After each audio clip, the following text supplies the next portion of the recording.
Once again, it's Friday, but this Friday is a little bit different. Rather than being in Florida, we are in Joshua Tree, California. We just wrapped up the Bay Area Guitar Show in San Rafael, California, and picked up some really cool stuff. So I picked some of my favorites. Let's show you some of the new stuff we got. Start with a fun one, because everybody loves fun. This is a 1980 Fender Lead 2. With the original hard case, really clean, which is great. I love these. These are super cool hardtail guitars. A lot of fun, great players. And this one is, for the age especially, just in really nice shape. So, great player. For some reason, has this tremolo arm in the case that does not go to it. Next up, this is a really special one. Here we have a Rick 330. And this thing is gorgeous. Look at this. I believe this is the maple glow finish. Really fun. Sounds great too. Super cool semi-hollow guitar. Not in perfect tune right now, but comes with all the paperwork, which is really great. And just overall, a really great example of one of these. And very grateful to have it for the shop. Could probably assume kind of what this is going to be. And we have a 1998 Gibson Les Paul Standard, which you'll notice there's something a little bit different on this one, and that is that this has all gold hardware, which is really cool. And this is actually stock. This is how it came from the factory. This is a limited edition model that is just all gold parts, which is cool. Nice weight to it. It's a little bit heavier. It's probably 8.5 pounds if I had to guess.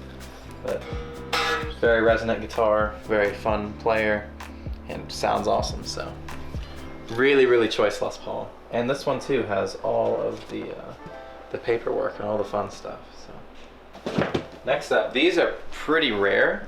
This is one of the first ones that I've actually found in person. Something a little bit newer. This is a Fender American Standard Jaguar bass, and they didn't make a lot of these, and they didn't make them for very long. So really cool. This one currently is strung up with flat wounds, which I think complements it really well.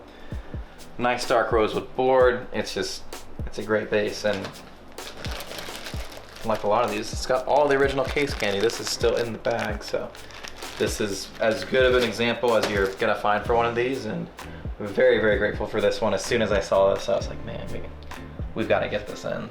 So, very cool piece. One of my favorite basses we've had in a long time, so really grateful for this.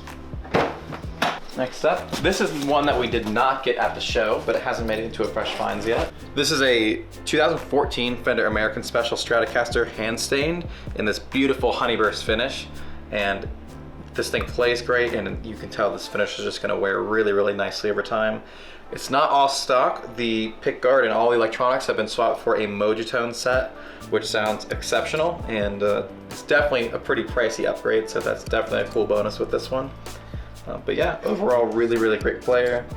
It's actually in really nice shape considering it's had all the mods and everything. Like I said, these finishes wear really quickly, which looks cool. But you can usually tell when these have been gigged a lot, and it looks like this one hasn't seen a ton of playtime just yet, so it's ready for someone to make it their own. One of my personal favorites from the show. This is a Sir Classic S in this gorgeous seafoam finish. Looks really cool. Sounds even better. Nice dark rosewood board. And it's got a really great neck profile on it. It's definitely a little bit on the thicker side, but it works really well for this. I really like these Sirs because they blend a lot of like vintage vibes and a lot of modern specs. Like this one has locking tuners on it, which is something I personally prefer. Cool little like neck carve here. But yeah, really fun guitar, amazing playability, and it does the Strat thing. This one obviously is an HSS, so keep that in mind, but really fun guitar. Pretty cool Ibanez we found. This is definitely more on the accessible end of things. I believe the model of this one is the SZ720. Really cool flame finish. It has Duncan / Ibanez pickups, which I have not seen before, but I'm assuming That's kind of Ibanez's version of the Duncan design pickups, which always sound good. So really, really cool guitar. Plays great, stays in tune nicely. And yeah, pretty bare bones, but it does it all. So very fun piece. Getting back to some of the more kind of classic American stuff. Let's check this one out. This is a 1972 Gibson Triumph bass with all these crazy electronics and everything. Really, really fun bass. Pretty heavy. So if you like heavy basses, you might like this one. If you're looking for something lighter, this might not be the bass for you. A lot of bass here, and it plays really great too.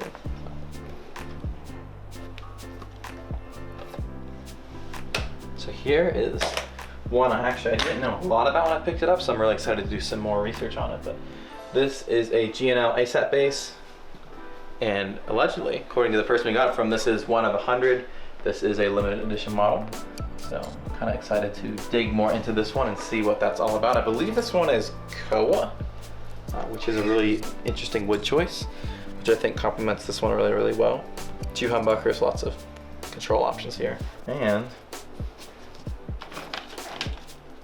it's got all kinds of case candy. It's got tag, got the keys for the case, and then here you've got all the information on it, which is cool.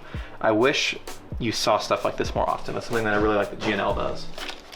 They include these folders with all the info. Something I want to do for the shop, even though obviously we sell pretty much all used and vintage stuff, I want to kind of make almost a sheet for every single guitar and then put it in a nice like black envelope like that. I think that'd be cool. Let me know in the comments if you'd be into that.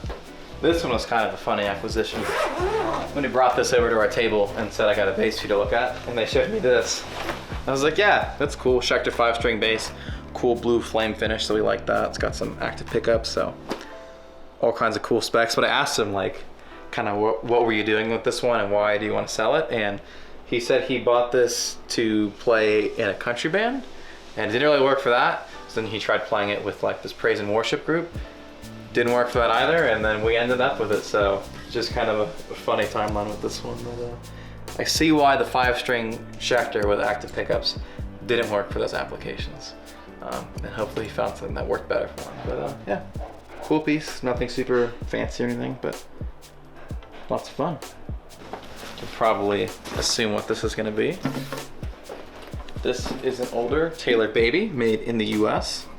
This one specifically is the 301K GB.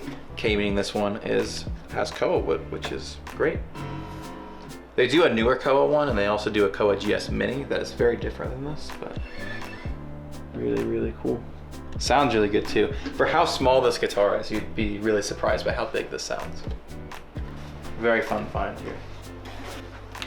This next one is also an Ibanez, but this is a very different Ibanez from the last one I looked at. This is a 1979 Ibanez Artist AR100 made in Japan. And this thing is awesome. These are kind of known for being like Les Paul killers, and every time I get the opportunity to get my hands on one of these, I definitely see why. I'm still definitely a Gibson guy through and through, but I have a lot of respect for what Ibanez was doing, especially at this time. They were making some really, really incredible instruments, and they hold up really, really well today. Really cool guitar, a little more unique than your standard Les Paul, and it does a lot of those things. So if you haven't ever checked one of these out, I would highly recommend at least just playing one and seeing how you like it, because they're really cool. They're pretty heavy, really thick neck profile on this one, especially for how thin the body is. And yeah, it's got a lot of honest wear here, as you would expect for something from 1979. This one's pretty cool. I know this one definitely made it into the vlog that we did of the San Rafael guitar show, so if you haven't checked that out yet, go check it out. Here we have a Greco, obviously a copy of like a TV Special Junior, and this one's been very modified. They threw a humbucker in the bridge. Obviously it would have previously been a P90 like this one. It's been kind of retouched there a bit, and it's been carved in the back. Got some strap button holes there. It's definitely a player, but really, really high-end Greco, which is great.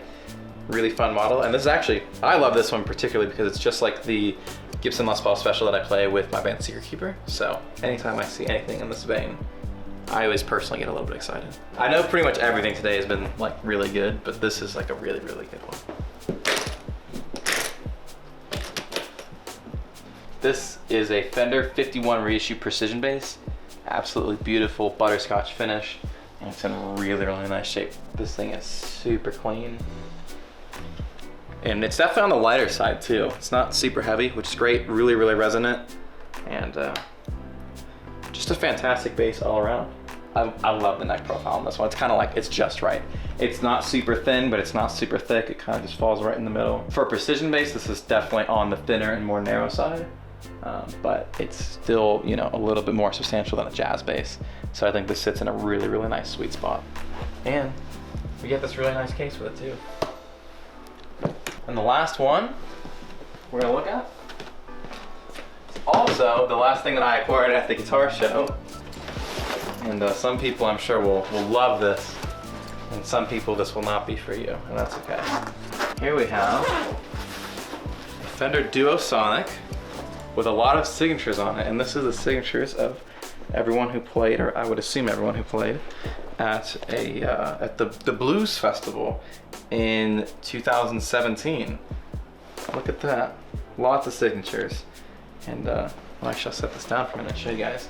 Not only did we get the guitar, which by the way on its own without the signatures is already a really cool guitar. For me it's like I don't look for stuff with signatures at all, so I only buy it if it's like already a good guitar either way.